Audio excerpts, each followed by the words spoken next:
In this video, I'm going to show you how to quickly add, average, and count a range of cells. So let's get started. Now, before we do this, I want to point out where this command is. It's located on the Home tab, and it's way over at the far right. It's called AutoSum.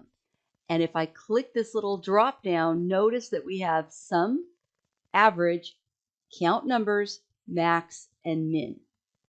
Let's start out focusing on sum. If I want to add the rows, I'll highlight the column to the right.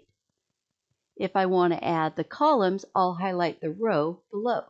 So a really fast way to do this is simply select all the data that you want it to add, include the blank column and the blank row. And then all you have to do is go back over to AutoSum, click the drop down, click Sum, and there you have it.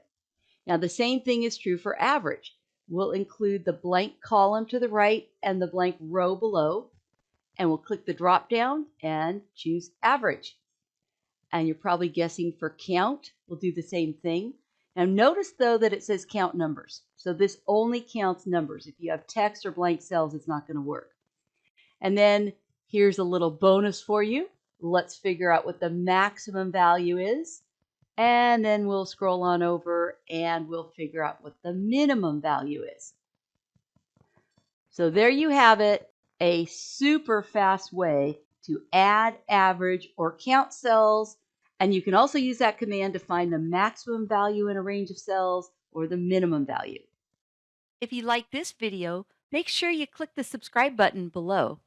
And if you want to learn more about Microsoft Excel, we have over 31 live 1 hour instructor led hands on classes for you to choose from.